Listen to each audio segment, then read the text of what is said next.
Soy Fernando Díaz Villanueva. Hoy es 30 de junio de 2021 y esto es La Contracrónica.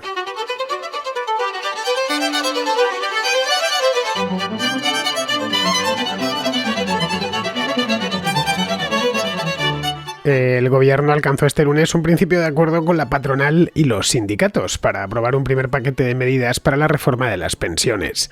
En este primer paquete, que incluye las medidas más fáciles de sacar adelante, el gobierno ha acordado revalorizar anualmente las pensiones conforme a la inflación del año previo, siempre y cuando esa inflación sea positiva, claro está. En el caso de que haya un IPC negativo, las pensiones quedarían congeladas, pero nunca bajarían.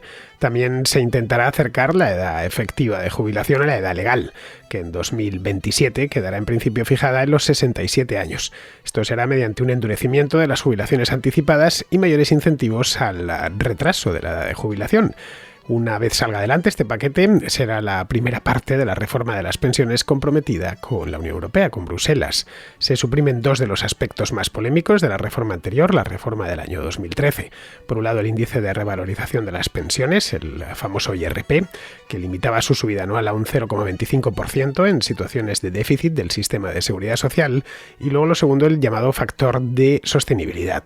El IRP queda expresamente sustituido por el IPC como mecanismo de revalorización, lo que supone que a largo plazo se producirá un incremento del gasto público equivalente a más o menos entre 3 y 5 puntos del PIB, que ya será algo más, pero bueno, esto es lo que han advertido los expertos. Respecto al factor de sostenibilidad, cuya entrada en vigor se fue posponiendo y nunca de facto se ha llegado a producir, pretendía tener en cuenta la esperanza de vida en el cálculo de la pensión para intentar reducir la cuantía y contener el gasto.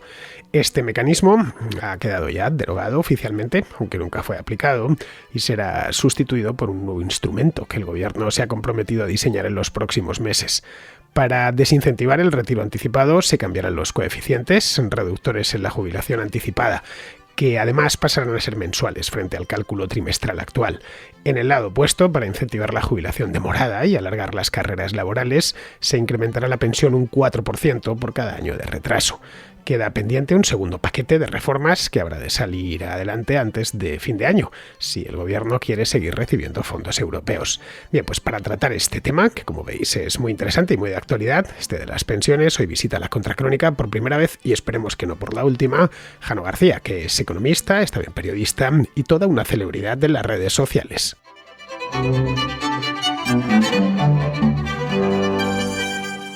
Como os decía, tengo aquí a Jano García. Bueno, los que hayáis visto mi canal de YouTube en las últimas horas habréis visto, primero, os explico la razón por la que hoy La Contra llega más tarde de lo habitual, y además os doy el aviso de que iba a estar Jano con nosotros. Él ha aparecido en el vídeo. O sea, ya estamos en su casa, donde hemos venido a grabar no solo esto, sino también un programa especial para sus patronos sobre el franquismo. Así que muy buenas, Jano, bienvenido. ¿Qué tal? Muy buenas, saludos a todos los contraescuchas. Bueno, has visto el tema este de las pensiones, ¿no? Sí, cómo no verlo, claro. Claro, porque además esta es la primera parte, luego vendrá la segunda. Que me ha comentado Jano antes de empezar que lo suyo es que empezásemos este programa con una pequeña introducción de cómo funciona el sistema de pensiones en España, que los españoles, entiendo yo, al menos la mayoría, saben. Quizás estoy siendo demasiado generoso y hay mucha gente que no sabe muy bien cómo funciona, porque a mí más de una persona me dice, es que el fondo de pensiones, ¿qué fondo? Si no hay ningún fondo, ¿no? Como si hubiese una cantidad de dinero guardada ahí y se fuese... Sí, cuando decían, la hucha de las pensiones se está acabando. Bueno, hucha llegó a haber una. Llegó a haber una que se la han pulido tal y como se advirtió en su momento. Claro. Pero mucha gente no sabe muy bien cuando les dices pensiones de reparto, no sabe muy bien qué es eso, ¿no? Así que yo creo que lo suyo es que empecemos por ahí, ¿no? Es una idea que me ha dado Jano hace un momento. Sí, sobre todo porque en Hispanoamérica no todos los países tienen el mismo sistema que tenemos nosotros. De hecho, muchas veces se pone de ejemplo a Chile, unos para criticarlo, otros para, pues en fin, alabarlo. Pero lo cierto es que el sistema de pensiones en España, la forma en la que funciona actualmente, es un sistema que primero está diseñado para una época que ya no es. Y es que cuando una buena noticia es que vivimos más. Tenemos la segunda esperanza de vida en España más elevada del mundo, solo por detrás de Japón, lo cual eso es una buena noticia, pero claro, tiene un problema, y es que si la gente cada vez vive más y el sistema está diseñado que los que trabajan son los que están pagando a los que ya se han jubilado, tienes un problema. Y luego a ese problema tenemos que sumarle la pirámide poblacional. ¿Cuál es la pirámide poblacional en España? El baby boom, que mucha gente sabrá de lo que hablamos, dentro de muy poquito va a explotar en una forma de un montón de pensionistas. Actualmente en España son 9 millones las personas que reciben una pensión. En torno al 30% del gasto público que se destina en España es a pensiones, y eso es en torno a los 160.000 millones de euros. Algunos dirán, bueno, 30% del gasto público es mucho, es poco. Tenemos que tener en cuenta que en educación es el 10%, muchas veces hablamos de la educación, la sanidad es el 15%, y luego los intereses de la deuda pública es el 9%, es el gran grueso del gasto público que tenemos. Entonces, el problema del sistema de pensiones, como decía, estaba diseñado para un momento en el que, si tú tienes pleno empleo, pues bueno, lo puedes mantener, pero lo cierto es que en España tenemos unas tasas de paro medias estructurales de los últimos 15 años que son del 13%, que se dice pronto, que esto también es inconcebible para algunos países hispanoamericanos, que tienen muchos problemas, pero el desempleo no suele ser tan elevado como el que padecemos en España de forma estructural. Entonces, la realidad es que nosotros tenemos que abordar una reforma del sistema de pensiones, no de ahora, porque esto mucha gente dice, es que el gobierno... No, esto no es un problema de este gobierno. Le podemos acusar de muchas cosas, pero justamente de esto no es un problema que llevamos arrastrando durante décadas y que ningún gobierno se ha atrevido a meterle mano porque, desgraciadamente, y ahora lo abordaremos, las reformas que se tienen que hacer son impopulares y no se ven los resultados en una legislatura. Bien, pues el sistema, así a grandes rasgos, el sistema de pensiones en España es de reparto porque cuando estás trabajando, y trabajando en blanco estoy hablando, sí, claro, no hablamos de la economía sumergida, eso va por su lado. En Hispanoamérica, por cierto, hay tasas de desempleo muy bajas, pero porque hay mucha economía sumergida. Es decir, hay mucho subempleo. Más que lo que aquí es desempleo, allí se convierte en subempleo directamente. Es decir, gente que no está en el sistema y que no lo va a estar en su vida. Ese es el Hernando de Soto. Sí, luego también tiene el problema cuando quieren recaudar más dinero, ¿de dónde lo sacas? Porque, efectivamente, claro, porque tienen a todo el mundo fuera. Hernando de Soto lo explica muy bien en El misterio del capital, cuál es el problema que tenía Perú concretamente, pero vamos, que esto es extrapolable a Colombia, Guatemala, sí, México, a prácticamente todos los países hispanoamericanos. Bien, aquí mientras estás trabajando y estás pagando, se dice, estás pagando tu pensión. No estás pagando tu pensión, estás pagándole la pensión a otros, a tus padres, si es que los tienes, o a otros que no son tus padres, que no conoces. La cuestión es que todos los meses te retiran una cantidad, una parte la pagas tú, otra parte la paga tu empresa, tu empleador. Si eres autónomo lo pagas todo tú, obviamente. Y nada, el Estado te promete que cuando te vayas a jubilar a los 65 años te va a poner una pensión que van a pagarte quienes estén trabajando en ese momento. Esto tiene una serie de problemas éticos, como que rompe el vínculo intergeneracional, es decir, que tú al final estás dedicando una cantidad de dinero todos los meses a gente que no es tu padre, porque a nadie le va a tener problemas en ayudar a su padre o a su tío en el caso de que lo necesitasen, sino que das una cantidad de dinero X. Y luego otro problema más grave, que es que para que funcione, porque funcionar puede llegar a funcionar, solo lo hace de manera óptima si la pirámide demográfica tiene forma de pirámide. Cuando tiene forma de columna, como es el caso en España ahora mismo, no digamos ya de pirámide invertida, que es a lo que vamos. Sí. A lo que vamos, pues porque este año entran en jubilación los nacidos en el 56, es decir, que cumplen 65. Esto significa que los años de más nacimientos en España, los baby boomers en España, no son de después de la guerra, sino de los años 60. Esa década fue la que más niños nacieron. Las mujeres españolas a partir de los 70 empezaron ya a tomárselo con más tranquilidad, empezaron a tener 2 hijos, 3 como mucho, y a partir de los 80 ya fue el desmadre. Aquí ya las mujeres pasaron a no tener ninguno o a tener uno como mucho, que sí, esto ha llegado hasta nuestros días. La cuestión es que en los próximos 15 años, y además es que son 15 exactos, desde el 55 al 70, en España nacieron millones de niños que se van a jubilar de aquí al año 2035. ¿Quieres aquí al lado, Y además, gente que en muchos casos ha pasado por la universidad, ha tenido buenos empleos y por lo tanto aspira a pensiones máximas. Pensiones que rondan en muchos casos los 2.000 euros. Por lo tanto, no es como cuando se estaban jubilando los nacidos en los años 20 o 30. Claro. Que muchos habían tenido una cotización muy baja, una base de cotización muy baja y por lo tanto la pensión les quedaba baja también. Ahora muchos se presentan después de haber trabajado durante muchos años con sueldos altos. Ojo, se lo han ganado al máximo la pensión. Sí. El tema está en que el Estado les ha prometido unos ingresos que quizá no esté en posición de proporcionar. Salvando las distancias, como las estafas del sistema Ponzi. Más o menos, sí, dicen, claro. Vaya usted poniendo que nosotros se lo vamos a devolver en el futuro. Correcto. Claro, es que el sistema, insisto, está diseñado para una época en la que no vivíamos tanto y luego aparte con unas tasas de empleo que no tenemos en España. Y esto yo entiendo que algunos dicen, no, porque también a veces lo llaman, es un sistema solidario, que esto vende mucho. Sí, es solidario, pero una cosa es que tú quieras ser solidario, otra cosa es que lo puedas ser. Entonces, si tú tienes un problema que son de números, no es una cuestión que lo podamos trasladar al tema, no, tenemos que ser solidarios entre generaciones, que me parece fenomenal. Bueno, no es solidario, es imposible. No es solidario en tanto en cuanto la solidaridad implica voluntariedad. Y en este caso sí, no hay es el recurso que utilizan muchas veces para defenderlo. No, ¿quieres dedicar esto a pagar a los que están jubilándose, a los que están cobrando la pensión hoy? No. En ese caso no. A mí sí se lo vas a pasar a alguien que yo conozco bien, ¿no? Lo cual es la solidaridad tiene que ser voluntaria y tiene que nacer de uno. En este caso no hay solidaridad ninguno.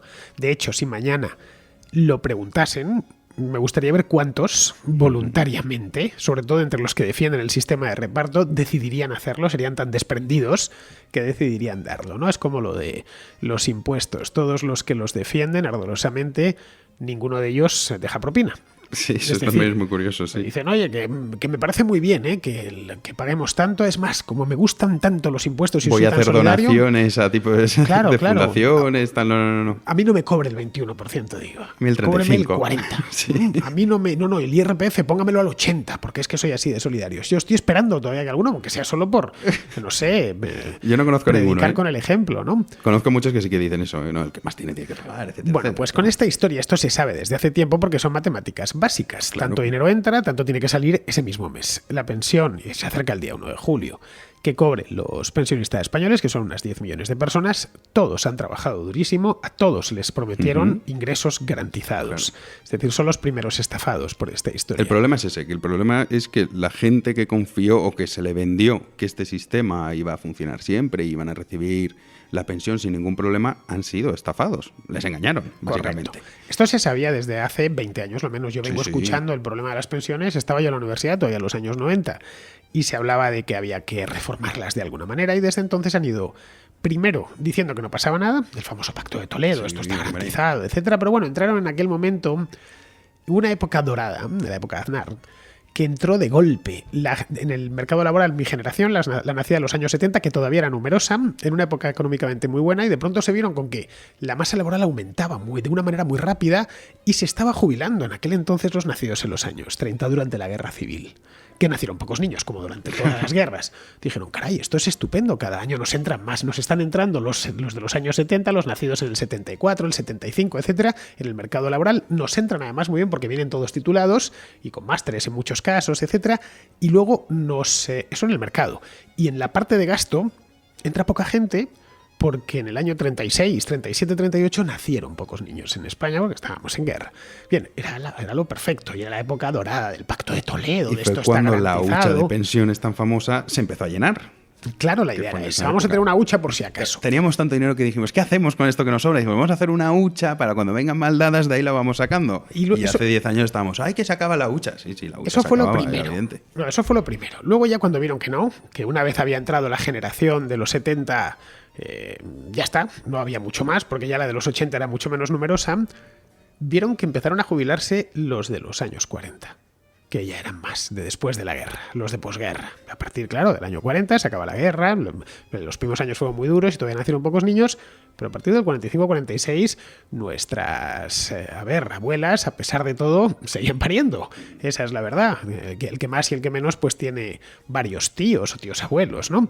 Llegaron, claro, mi padre nació después de la guerra, mi padre nació en el 43, es justo un niño de posguerra.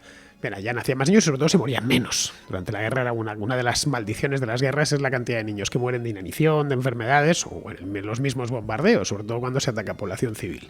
Bien, esto ya se acabó y empezaron a decir que no había problema, que esto se iba a mantener y empezaron a practicar quiebras parciales. Es decir, que en lugar de tomarte los últimos años de trabajo, que era lo que se hacía al principio, la idea era, si al final, claro, al final de una vida laboral, cuando más ganas es al final, es en tus últimos 4 o 5 años que has podido ir escalando en la empresa o en las distintas empresas en las que hayas estado. Por lo tanto, si has tenido un buen sueldo, de los 63 a los 65, pues te quedabas con ese sueldo. Bien, eso fue una quiebra parcial. Ya no son los 2 últimos años, van a ser los últimos 10. Luego los últimos 15, luego directamente toda la vida laboral. Por lo que te promediaban ya cuando estabas empezando con 20 y pocos, que tenías un sueldecillo. Bien, como ves, han ido poniendo parches una y otra vez. De hecho, lo último que ha hecho el gobierno ahora es un parche sobre lo que ya había. Es que el problema es, como bien dices, es un parche. sobre lo que ya había, y es lo que estamos viendo desde hace muchísimos años, que son siempre parches. ¿Por qué? Porque el sistema, bueno, ese parche, uno de los principales parches que han puesto es intentar desincentivar lo que es la jubilación anticipada, que en España se da mucho. ¿Cómo lo van a hacer? Pues bueno, cambiando de nuevo esas normas que habían establecido previamente. Pero es que el problema no es que retrasemos la edad de jubilación, que bueno, algunos dirán, no, es que yo me quiero jubilar a los 65, sí, a mí me encantaría jubilarme a los 60. Bueno, yo espero seguir trabajando hasta que me muera, pero bueno, hay gente que entiendo que tenga esa postura. Pero lo cierto es que si tú tienes una esperanza de vida tan superior que en comparación a los últimos 30 años, lo lógico es que trabajes más tiempo. No debería ser algo impopular, pero lo es. Entonces, la realidad es que estos parches que están poniendo para intentar no abordar la reforma, que es pasar de un sistema de reparto a un sistema mixto, porque es verdad, ojalá y sería deseable que acabásemos en un sistema de capitalización, que es un sistema de capitalización, dirán algunos. Para resumirlo brevemente es, oiga, yo a usted le doy 1.500 y de esos 1.500 que usted cobra o 2.000, usted decide qué porcentaje va a enviar a un fondo, que si quiere usted invertirlo en una serie de activos, eso ya dependerá de usted, o si quiere mantenerlo, si no quiere invertirlo, lo que usted quiera, y ya usted, digamos, su pensión ya la consigue por sus propios medios, no viene el Estado a darle el dinero. La realidad es que eso es muy complicado de hacer cuando de un sistema de reparto a un sistema de capitalización, porque como tú bien decías, y el sistema de reparto que hemos explicado antes, parte de una premisa, y es que la gente que está trabajando está pagando a los pensionistas. Por lo tanto, la gente que sigue trabajando actualmente en España, un porcentaje va a tener que seguir estando en manos del Estado para pagar a esos pensionistas. Pero si tú vas a un sistema mixto, que es entre la capitalización y el de reparto, es de un porcentaje te lo quita el Estado, otra tú lo administras. Obviamente, ¿cuál es el coste que tiene? Que los pensionistas que están ahora van a pagar los platos rotos de esta estafa piramidal, del sistema Ponzi que han estado habitando durante tantos años. Claro, esto, insisto, la gente dirá, es que es impopular y es que no es justo. Yo no lo voy a discutir, porque sí, es injusto, te han engañado y te han estado engañando durante años, pero es que es la única solución. Entonces, estos parches que está poniendo el gobierno es el primer paquete de reformas que va a ser impuesto por la Unión Europea, entre otras razones, también por esos fondos que van a llegar a España. Esto es el principio. Lo gordo va a venir antes o después. ¿Intentará el gobierno evitar que sea bajo esta legislatura y que sea en la próxima legislatura? No lo sé, pero esto lo va a tener que hacer sí o sí España. Bueno, lo tendrá que hacer, yo calculo, en aproximadamente unos 15 años. Pero es que incluso cuando antes se hayan jubilado todos los de los 60. Claro, pero si tú quieres amortiguar el golpe, o sea, nosotros ya sabemos que los números son como son. Y esto no es nada ideológico, oiga, estos son los números. Y a partir de ahí, tú dices, vale, quiero amortiguar el golpe de la gente que desgraciadamente tiene que pagar sí o sí esta estafa porque han sido engañados, repito. Bueno, cuanto antes lo hagas, menor será el golpe.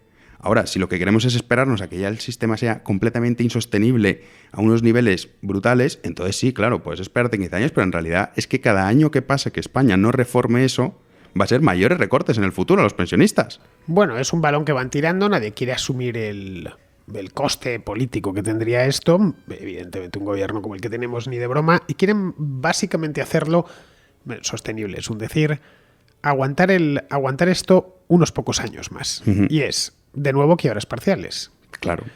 Vamos a alargar ya la edad de jubilación definitivamente a partir de 2027. Ahora mismo está en 67. La edad real de jubilación en España es un 64. Sí, pero ahora mismo la ley lo que dice es que a los 67 te jubilas, pero a los 65 puedes si has estado cotizando 38 años. Y luego la otra es ir cargando esto o sobre los presupuestos generales del Estado, porque en la base de la pirámide va a haber muy poca gente, uh-huh, o sobre las empresas. En concreto, esta reforma que acaba de anunciar el gobierno lo que hace es que encarece el trabajo para las empresas. Claro. ¿Qué va a suceder? Que se contratará menores sueldos, por supuesto, esto lo van a tocar, lo van a sacar de los sueldos. Uh-huh. Caballero, le han subido la base de cotización a usted. Efectivamente. En fin, lo que no se lleva, yo le pago lo que prometimos. Hay una cosa muy curiosa, me permites, Fer, que pasa en España, y es que algunos piensan, esto le afecta a los pensionistas. Yo, como tengo 30 años, a mí no me afecta. No, a usted claro que le afecta, porque como bien comentabas, si los costes... Le afecta más que a uno de 60. Por supuesto, si los costes de contratación aumentan, obviamente el empresario hace números. Y dice, a ver, yo ahora tengo estos costes que no tenía antes, pues bueno, lo que tengo que hacer es, para seguir cumpliendo con los costes que tengo establecidos, pues pago menores sueldos. Y luego otro también, que os he dicho un dato muy importante, cargarlo en los presupuestos generales del Estado, lo que eso significa es mayores impuestos. Porque claro, si tú tienes que pagar una gran cantidad de dinero, Y voy a hacer un ejemplo muy claro que me gusta mucho, lo he dicho 800.000 veces, la gente que escucha mi podcast estará un poco harto de este ejemplo, pero me parece que es muy relevante. Somos muy críticos con el gasto que tiene el gobierno y con los ministerios que tenemos en España. El Ministerio de Igualdad son 471 millones de euros. Mucha gente dice, no, es que claro, si nos quitásemos los ministerios y los coches oficiales se acabaría el problema. Bueno, si suprimiésemos el 100% del coste que tiene el Ministerio de Igualdad, pagaría las pensiones un día, que es el gasto que tiene al día el Estado español para pagar las pensiones, para que veamos el problema del que estamos hablando. Y entiendo que hablamos de miles de millones de euros y que a la gente esto por 140.000 millones de euros, 160.000 millones, no llegas a captarlo. Bueno, pues para un ejemplo muy claro es, suprimimos el 100%, ¿eh? O sea, es que nos cargamos el ministerio y a todo el mundo que está trabajando ahí, pagar las pensiones un día. O sea, es un problema muy serio que tenemos en España y que no afecta a los pensionistas, ¿eh? Va a afectar también a todos los ciudadanos, o por un lado o por el otro, que esto en economía mucha gente no lo entiende, está todo relacionado.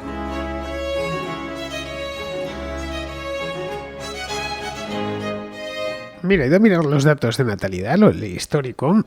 El año pasado, 2019 es el dato que tengo aquí. El año pasado nacerían menos todavía, con esto de la pandemia. En 2019 nacieron en España 359.770 niños.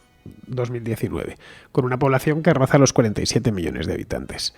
En el año 1970 nacieron en España 656.102 niños. Es decir, el doble. Con una población que no llegaba a los 35 millones. De esto estoy hablando.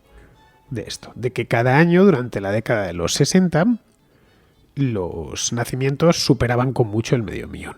Bien, en España no hay 500.000 de nacimientos desde 1980, 81 exactamente. En fin, sí, es que estos son 2 y 2, no sí, hay mucho más. Es Otra cosa es que no quieras que 2 y 2 sean 4, entonces quieras que 2 y 2 sean 26, pero eso ya es distinto. ¿Vale? Al final te vas a encontrar con la realidad de que 2 y 2 son 4. Y esta gente, pues mira, los del año 70 entrarán en los nacidos. Uno de cualquiera de los 656.102 niños nacidos en 1970, pues se jubilarán en el año 2035. Claro. O entrarán en el periodo de jubilación entre 2035 y 2040. Es que muchas veces, es que, repito, y es que son números, porque hay veces que la gente, a mí muchas veces, se creen que yo critico a los pensionistas. No, oiga, a mí ojalá que los pensionistas cobrasen una pensión estupenda, pero si es que estos son números y los números no dan. Entonces, a partir de ahí, lo que tú tienes que tomar son, si tú has hecho mal las cosas en la vida en general y en economía todavía más, antes o después tienes que pagar el precio de haber hecho una mala praxis durante décadas, que es lo que hemos hecho nosotros. Entonces, a partir de ahí, oiga, usted tiene 2 opciones. Una, o recorta ya y vamos a un sistema mixto de pensiones, o si no, lo que podemos hacer es eso, que cada vez los sueldos sean más bajos porque los costes de contratación serán mayores de los empresarios, y también a través de una mayor carga impositiva para poder pagar las pensiones a través de los presupuestos generales del Estado. Sea cual sea la solución, usted va a sufrir las consecuencias de un sistema de pensiones de reparto que no está diseñado ni para el contexto actual y ni tampoco para la esperanza de vida que tenemos en España. Oiga, que por suerte es la segunda más elevada del mundo. No, y el hecho es que cada vez habrá más, lo cual es una buena noticia. Claro, algunos te cortan por lo sano, ¿no? Es que quizá el problema es que vivimos demasiado. Ojo, que yo se lo he oído decir a más de uno, ¿no? Bueno, ya sabes pues que dé el ejemplo y que acabe sí, él con su vida para dar ejemplo. Ya sabes que ciertas opciones políticas o ciertos seguidores de ciertas opciones políticas la tienen tomada con los ancianos, ¿no? Diciendo que la culpa no es suya. El problema de esto es que es injusto. Sí, claro que es injusto porque ha sido gente que ha sido estafada y que ha estado naciendo en una premisa que era falsa. Y él, no, oiga, usted pague, que ya cuando usted se jubile le voy a dar todo lo que usted ha dado. Que pues el sistema es sólido, y el sistema sería sólido, claro, en 1970 era el mejor sistema posible. Solidísimo. No, claro, tenías una cantidad de gente entrando, en 1970 además, que venían ya todos los de los nacidos en los años 40 y los 50, y había muy poquitos jubilados. De hecho, este sistema no está inventado en España, por supuesto. Entonces lo inventaron en Alemania, el sistema de reparto. Se lo inventó Bismarck. Y al parecer, esto no sé si será cierto, pero me lo contaron en cierta ocasión, no me acuerdo quién en la universidad. Me decían que esto fue, al parecer, ojo, es una pura teoría, que no sé hasta qué punto, o quizás sea una leyenda de estas apócrifas que circulan Bismarck por ahí. hay muchas, ¿eh? De que él pidió al Instituto de Estadística de Prusia que le dijese cuánto vivían los prusianos de la época. Entonces le devolvieron, pues de promedio, 66 años. Vale, la jubilación a los 65, así solo cobrarán un año. Nada más. Porque en esto hay otra injusticia flagrante, y es que tú has podido estar aportando toda tu vida, toda, desde que empezaste a trabajar, que sé yo, a los 23 años, una cosa así, en el caso de que hayas estudiado una carrera universitaria, que si no has empezado mucho antes, poniendo todos los meses, retratándote, que te jubiles a los 65 y que por las cosas de la vida tengas mala suerte y te mueras. Sí, bien, has cobrado un año. Y tu viuda, y tus hijos no ven un céntimo. Sí, o ven una ayuda de vida que no tiene nada que ver. ¿Dónde está la solidaridad? Claro, es que es todo parte, como decíamos, de una premisa que es mentira. Y es decir, esto es solidario. No, hombre, yo creo que también debemos empezar a utilizar bien los términos. O sea, imposición no es solidaridad. Porque esto es una imposición. Es como tú me decías, a mí no me preguntan, oiga, ¿cuánto quiere usted destinar a su futura pensión? No. A mí me dicen, venga usted, que le voy a quitar todo esto y ya vendrá un burócrata. No se preocupe, que este burócrata va a ser buenísimo y le va a dar lo que le hemos quitado. Y no es cierto. Yo también creo que en España hace falta, y esto también lo digo para los países hispanoamericanos, un poco de, en fin, decir, vamos a ser nosotros los que en pro de nuestra libertad individual seamos los que decidamos, y esa responsabilidad individual que falta mucho en los países hispanos, ya no solo en España, los que tengamos la responsabilidad de decir, voy a asegurarme yo mi futura pensión. No que tenga que venir un burócrata que está todo el día prometiéndote cosas que nunca va a cumplir para que tú pongas el voto en la papeleta. O peor todavía, que va a ir cambiando los términos de la promesa. Por supuesto, que va a ir cambiándolo. Hay uno aquí que me hace mucha gracia. Han cambiado la quita del IRB, como he comentado al principio, es decir, el famoso índice de revalorización de las pensiones, que lo han dejado en el 0,25 y tal. Bien, a partir de ahora será el IPC. Y además estamos en un periodo relativamente inflacionario ahora. Sí, pero hace muy poquito, ¿no? Sí, bueno, empezó con el tema de la pandemia y la recuperación y demás. Y aparte que es que la intención manifiesta del BCE es que los precios suban por encima del 2%. Sí, y esto ya lo han van dicho. Insistiendo en eso mucho. Y si dicen que es el 2%, se podría ir al 3% tranquilamente. Entonces, ¿esto qué significa? Que tienen que subir siempre que el IPC sea positivo. Y va a ser positivo lo que diga el IPC. Si el IPC dice un 2,7%, es un 2,7% que hay que subir todas las pensiones. Podréis decir, ¿os parece mal? No me parece mal. Significa que van a tener que sacar ese dinero de algún lado. De nuestros bolsillos. Probablemente de impuestos nuevos o de... Ya está, no hay más. Sí. Es decir, como el sistema no está capitalizado, como ese dinero no existe, como el dinero que puso la gente cuando estaba trabajando, muy duro, por cierto, no se guardó y se capitalizó, que es lo que debió haberse hecho. Hoy no habría ningún problema. No. Sería un sistema sano. Sí, nosotros tendríamos este debate. Si es que el problema es la transición que no queremos abordar, porque obviamente todo esto parte de uno de los problemas de tantos que tiene el sistema democrático, es que si es alguna medida es popular o impopular. O sea, si en realidad esto lo ve cualquiera y da igual el gobierno de turno que sea, lo que pasa es que nadie lo quiere aplicar porque esta reforma de pensiones no se ven los buenos resultados en 4 años. Correcto. Es que te vas a la calle, porque estamos hablando de 9 millones de pensionistas, a los cuales son 9 millones de personas que pueden votar, que tú les vas a decir, no, oiga, yo les había prometido que iba a cobrar 1.400, no, es que va a cobrar 1.200. Obviamente esa persona rara vez dirá, pues voy a votar por usted. No, me irá a votar al otro que le prometerá, como también prometen todos, que no, que conmigo le voy a subir la pensión que le han bajado. Entonces, claro, entras en un círculo vicioso que nadie se atreve a reformar algo que es, desde luego, además, inviable. Fíjate, Jano, la inmoralidad intrínseca de todo este esquema. Es que están jugando con gente que tiene 70, 75, 80 años. En muchos casos desvalida.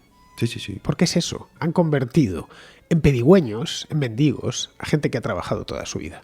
Sí, es terrible. Para que nos hagamos una idea de la inmoralidad que tiene este sistema del reparto. La locura. Solo pueden hacer, de una mente como la de Bismarck, obviamente. Claro. En una lógica de dominio del poder político sobre el individuo absoluta, ¿no? Y vas a depender de mí en el momento en que estés más vulnerable, que seas mayor, que ya no puedas valerte por ti mismo, que tengas achaques y demás, ahí te voy a tener agarrado por sálvase a la parte. Fíjate, no entiendo de verdad, en serio, cómo los que se dicen a sí mismos progresistas pueden defender una aberración semejante como esta. Sí, no tiene ningún sentido. Porque además, pero también eso es otra cosa que yo fuera a hacer una autocrítica de lo que es la población. Yo muchas veces cuando planteo este tipo de cosas en mi podcast o hablo de economía, la gente me dice, sí, hombre, ¿qué voy a estar yo con 25 años pensando en mi pensión? La respuesta es sí. La respuesta es claro que sí. Usted tiene ya que empezar a pensar desde el primer día que trabaja en su futura pensión. O sea, lo que no puede ser, aquí muchas veces nos pasa, ¿no? Que queremos todo. Tú no puedes decir, no, es que fíjate el Estado me quita impuestos, no sé cuántos, pero luego que el Estado me dé la pensión. O es que fíjate, el Estado ahora me ha estafado con el sistema de pensiones que me había prometido que iba a cobrar tanto y me la van a recortar. Hombre, pues si usted ha depositado la confianza en un burócrata de turno que me da exactamente igual el color político que tenga, lógicamente, claro que sí. ¿Usted se cree que al burócrata le preocupa su bienestar, su futuro? No. ¿Quién mejor que tú? ¿Quién mejor que...? ¿No? Sí, es la responsabilidad individual que no tenemos en los países hispanos y que siempre estamos pensando en una especie de Bismarck, que eso que nos va a prometer que no, el Estado no se preocupe. Bueno, yo creo que va a velar por su seguridad. Más de lo que parece. Es decir, luego si te fijas, los países hispanos son en los que menos ancianos ves abandonados por la calle. Eso es verdad que es Cosa cierto, que eso no pasa en los países del norte. Sí, eso es cierto. Da un poco de vergüenza. Sí, pero eso también lo tenemos, yo creo que es bueno, que ya esto nos daríamos para otro podcast, pero el catolicismo, si algunas cosas buenas han dejado... La cultura mediterránea, sí, pero más bien católica, que es muy familiar. Sí, eso es exacto. O sea, nosotros sí que tenemos ese componente, no digo creyente, porque la gente dice, no, yo no soy católico. No digo católico, es cultural, claro. Si hablamos del catolicismo a nivel cultural, es verdad que tenemos esa solidaridad de cuando vemos a alguien que está desatendido, ayudarle, que no se da en otros países, y luego el concepto de familia, etcétera, etcétera. Pero bueno, esto, Fer, da para otro podcast. Esto se nos escapa hoy. Bueno, sí. A lo tonto, Jano, se nos ha ido del programa. Ya hemos hecho lo que tiene que durar una contracrónica, en definitiva. Espero que os haya gustado. Todavía falta la segunda parte de la reforma que vendrá, entiendo, a lo largo del año, porque en Bruselas la tienen que visar antes. Se supone, pero no está claro, que será a finales de este año. Veremos a ver si en noviembre, que es lo que han dicho, vendrá la reforma gorda, porque esta reforma lo que es un parche, bueno, el IPC, vamos a penalizar las jubilaciones anticipadas, sí, pero esto no soluciona el problema de fondo, y veremos a ver. Yo creo que todo esto, en cuanto a la pandemia, de una maldita vez se acaba y se recupera la normalidad. Correcto. El discurso por parte de Europa va a cambiar mucho. Bueno, vamos a ver en qué se queda esto. Yo ya os lo he dicho. Es un parche, el enésimo de los muchos que han ido metiendo, pues este es uno de ellos, dentro de 4 o 5 años, con un problema todavía más acuciante, porque habrán entrado en edad de jubilación ya los nacidos en los 60, habrán entrado las quintas del 60, del 61, del 62, que es cuando las de después del plan de estabilización, que es cuando el país empezó a crecer al 8%. Después, y claro, la gente empezó a tener hijos. En aquella época no es como ahora, ¿no? Que no se tienen hijos por nada del mundo. No. Si le iba bien a alguien en 1961, en cuanto le iba medianamente bien, automáticamente traía 2 hijos al mundo, ¿no?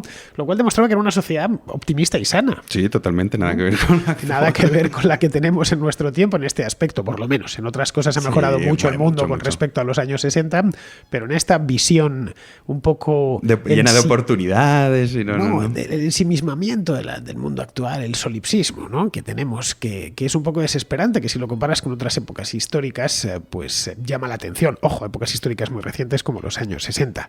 Bueno, pues aquí vamos a terminar, porque nos tenemos que poner, Jano y yo, a hacer ahora una cosita, no una cosaza más que cosita, y es hablar del franquismo. Hablando del plan de estabilización, del 59, Ullastres, Mariano Navarro Rubio, etcétera, etcétera. Exacto, vamos a hablar entre otras muchas cosas, porque franquismos no solo hubo uno, fue un periodo de tiempo tan largo que dio para bastante, caray, casi 40 años. Bueno, pues esto lo vamos a hacer, pero no aquí en la Contracrónica, sino para el canal, ya nos lo hemos advertido en vídeo antes, para el canal de YouTube de Jano, pero solo podréis escucharlo si sois miembros de ese canal.